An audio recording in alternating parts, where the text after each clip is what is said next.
네, 4월 25일 주일입니다. 우리 함께 말씀을 묵상하는 시간으로 하나님께 영광 돌려보겠습니다. 함께 우리 기도하겠습니다. 하나님 아버지, 이 주일 아침을 우리에게 허락해 주심을 감사합니다. 아침에 시간을 구별해 하나님의 말씀을 묵상하고 우리에게 향하신 하나님의 뜻을 점검하고자 하오니 우리에게 말씀하여 주시고 그 말씀을 청종하는 모든 예배자가 될 수 있도록 역사하여 주시옵소서. 감사하며 사랑 많으신 예수 그리스도의 이름으로 기도드립니다. 아멘. 오늘 우리에게 주시는 하나님의 말씀은 구약성경 출애굽기 9장 13절부터 26절까지의 말씀입니다. 여호와께서 모세에게 이르시되 아침에 일찍 일어나 바로 앞에 서서 그에게 이르기를 히브리 사람의 하나님 여호와의 말씀에 내 백성을 보내라. 그들이 나를 섬길 것이니라. 내가 이번에는 모든 재앙을 너와 내 신하와 내 백성에게 내려 온 천하에 나와 같은 자가 없음을 내가 알게 하리라. 내가 손을 펴서 돌림병으로 너와 내 백성을 쳤더라면 내가 세상에서 끊어졌을 것이나 내가 너를 세웠음은 나의 능력을 내게 보이고 내 이름이 온 천하에 전파되게 하려 하였음이니라. 내가 여전히 내 백성 앞에 교만하여 그들을 보내지 아니하느냐. 내일 이맘때면 내가 무거운 우박을 내리리니 애굽 나라가 세워진 그날로부터 지금까지 그와 같은 일이 없었더라. 이제 사람을 보내어 내 가축과 내 들에 있는 것을 다 모으라. 사람이나 짐승이나 무릇 들에 있어서 집에 돌아오지 않는 것들에게는 우박이 그 위에 내리리니 그것들이 죽으리라 하셨다 하라 하시니라. 바로의 신하 중에 여호와의 말씀을 두려워하는 자들은 그 종들과 가축을 집으로 피하여 들였으나 여호와의 말씀을 마음에 두지 아니하는 사람은 그의 종들과 가축을 들에 그대로 두었더라. 여호와께서 모세에게 이르시되 너는 하늘을 향하여 손을 들어 애굽 전국에 우박이 애굽 땅의 사람과 짐승과 밭의 모든 채소에 내리게 하라. 모세가 하늘을 향하여 지팡이를 들매 여호와께서 우레소리와 우박을 보내시고 불을 내려 땅에 달리게 하시니라. 여호와께서 우박을 애굽 땅에 내리심에 우박이 내림과 불덩이가 우박에 섞여 내림이 심히 맹렬하니 나라가 생긴 그때로부터 애굽 온 땅에는 그와 같은 일이 없었더라. 우박이 애굽 온 땅에서 사람과 짐승을 막론하고 밭에 있는 모든 것을 쳤으며 우박이 또 밭의 모든 채소를 치고 들의 모든 나무를 꺾었으되 이스라엘 자손들이 있는 그곳 고센 땅에는 우박이 없었더라. 하나님께서 바로와 애굽의 신하, 애굽의 백성들에게 내리신 7번째 재앙을 담고 있는 본문이죠. 7번째 재앙은 다름 아닌 우박 재앙입니다. 다른 재앙들도 그렇지만 오늘 이 우박이라는 재앙의 내용도 사실 재앙이라고 보기에는 이런 거죠. 농작물 혹은 오늘날의 건물, 자동차 정도의 피해를 주는 기후현상이라고 보면 우리에게 너무 익숙한 개념인데 사실 이런 우박으로 어떻게 재앙을 펼칠 수 있을까? 만약 우리가 성경의 렌즈를 잘 들여다보지 못한다면 궁금할지도 모르겠습니다. 어떻게 우박이 재앙이 될 수 있을까요? 우선 18절 말씀을 보면 오늘 본문의 18절은 이렇게 우리에게 말씀해 주고 있어요. 내일 이맘때면 내가 무거운 우박을 내리리니 애굽 나라가 세워진 그날로부터 지금까지 그와 같은 일이 없었더라. 여기 18절에 보시면요. 무거운 우박이라는 단어가 나옵니다.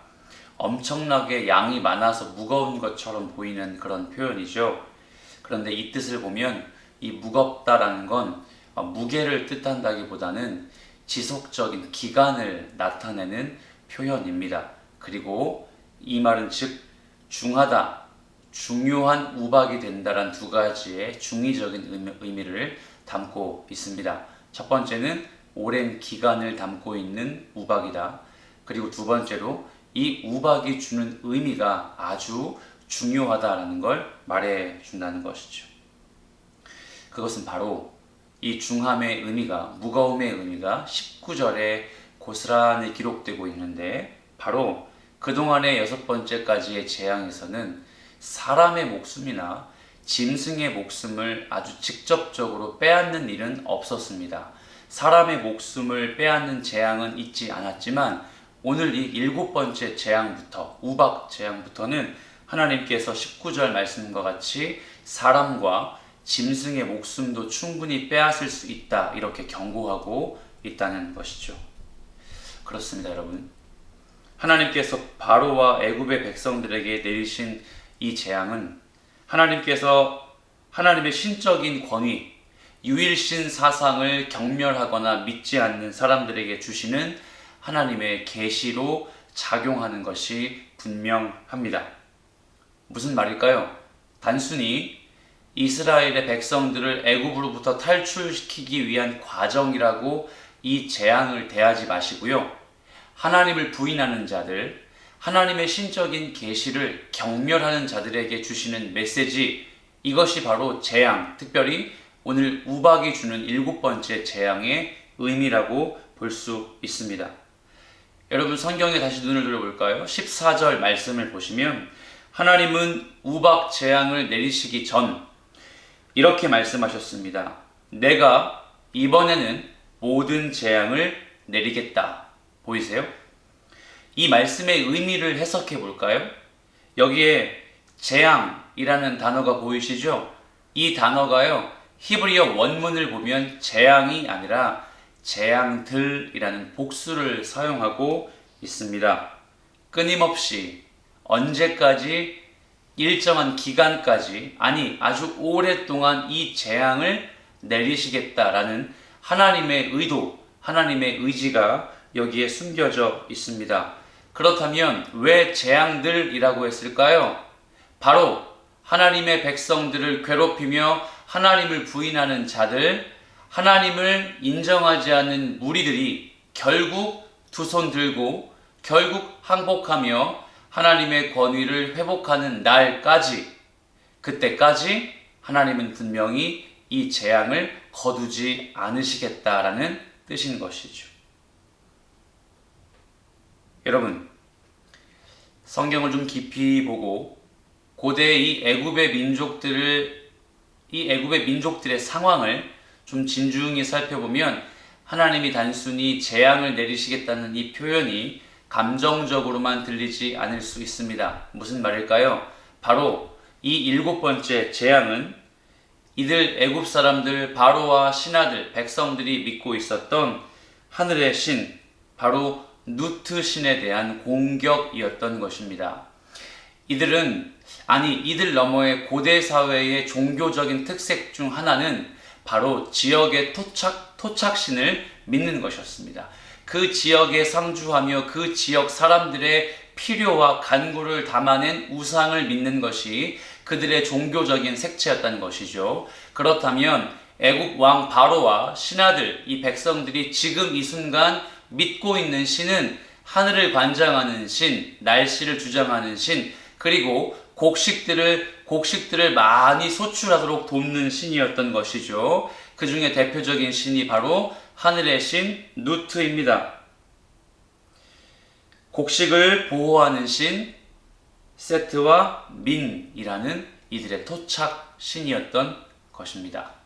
사랑하는 여러분, 하나님께서 오늘 7번째 재앙부터 8번째, 9번째 이 세 가지의 재앙을 통해 하늘과 공중과 연관된 재앙을 이 애굽의 백성들에게 펼치십니다. 이 말은 즉슨 이들이 믿고 있었던 하늘의 신에 대한 정확한 반격이자 오로지 하나님만이 유일한 신이 되신다는 하나님의 자기 계시라는 걸 볼 수 있겠다는 소리죠.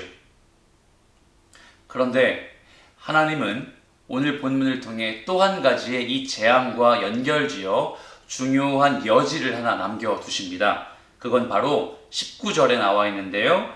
이제 사람을 보내어 내 가축과 내 들에 있는 것을 다 모으라. 사람이나 짐승이나 무릇 들에 있어서 집에 돌아오지 않는 것들에게는 우박이 그 위에 내리리니 그것들이 죽으리라 하셨다 하라 하시니라.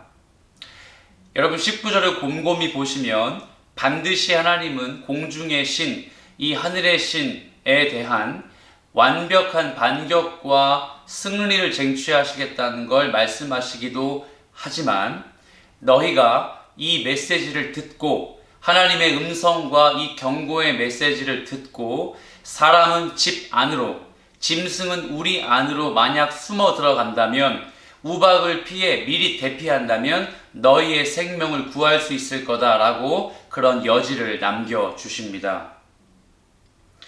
와서 하나님의 자비를 느껴보라는 것이죠. 진노 중에도 하나님의 말씀을 듣는 자들에게 주시는 은혜가 반드시 있다는 걸 말하고 있습니다. 이 점에서 보면 오늘 본문의 끝자락은 고센 땅에 이스라엘 백성들이 살았던 애굽의 그 도시에는 우박이 내리지 않았던 것과 동시에 우박이 내렸음에도 불구하고 이스라엘 백성들처럼 하나님을 두려워하여 집에 숨었던 우리의 짐승들을 숨겼던 사람과 짐승들의 목숨은 구할 수 있었다는 걸 우리가 예측해 본다는 것이죠. 어떠한 성경의 학자는 이와 같은 진노 중에 우박 재앙 중에 베푸시는 하나님의 마음을 보고 이렇게 이야기했습니다. 와서 하나님의 자비의 영역을 보라. 하나님은 분노 속에서도 죄인들과 그들의 짐승들에게 은혜를 베푸신다. 그렇습니다, 여러분. 하나님께서 베푸시는 7번째 재앙의 특징을 보면 분명한 기회를 주신다는 걸 말하고 있어요. 하나님의 음성에 믿음으로 반응하거나 하나님의 음성에 두려움으로 반응하는 사람 모두 구원으로 직결될 수 있는 기회를 허락하신다는 것을 우리는 볼 수 있습니다. 이 점에서 분명히 우리가 짚고 넘어가야 할 사실, 고센 땅에 거주하는 이스라엘 백성들에게는 구원의 문이 열렸으므로 모두가 다 살았습니다. 하지만 애굽 사람들 중에 하나님의 이 말씀, 우박 재앙에 대한 예언의 말씀을 듣고 목숨을 구한 자들은 구원을 받았다고 보기는 어렵습니다. 하지만 이렇게 표현할 수 있죠. 구원으로 가는 통로에 그들의 선택이 주어졌다는 사실입니다. 하나님의 임재, 하나님의 말씀 앞에 인격적으로 반응하는 자들에게 구원을 주시는 하나님의 마음, 우리가 지금 이 시대 그리스도인의 인생을 살면서 겪고 있는 구원의 과정을 어쩌면 고센 땅과 그 고센 땅 곁에서 우박을 맞으며 목숨을 빼앗길 위기에 처했던 그 어떤 바로의 신하, 바로의 백성들이 목숨을 구한 사실은 어쩌면 그들에게 구원을 베푸시기 위해 기회를 주시는 하나님의 은혜의 방편일 줄도 모르겠습니다.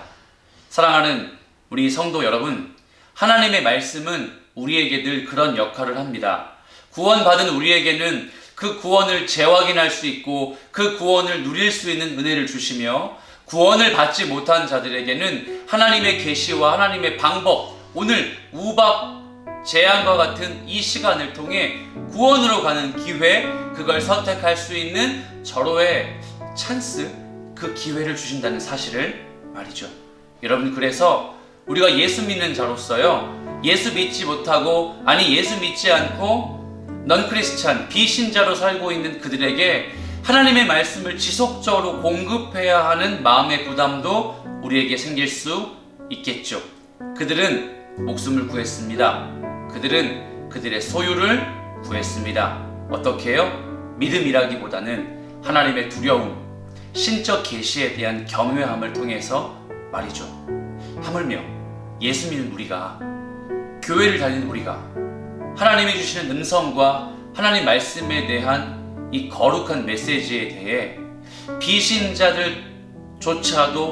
경외하고 두려워하는 마음으로 반응하는데 우린 어떠해야 할까요? 어떻게 반응해야 할까요? 조금 더 인격적으로, 조금 더 믿음으로 하나님의 말씀에 반응하시길 축복합니다. 조금 더 적극적으로 하나님의 말씀에 삶으로, 일상으로 반응하시길 결단하시길 살아계신 예수 그리스도의 이름으로 축복합니다. 함께 기도하겠습니다.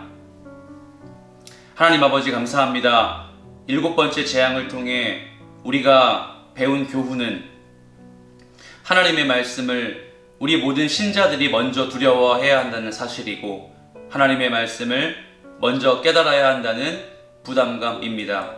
하나님 아버지, 우리에게 말씀하여 주신 것 기억하며 이 하루 살 수 있도록 인도하여 주시옵소서. 예수 그리스도의 이름으로 기도드립니다. 아멘.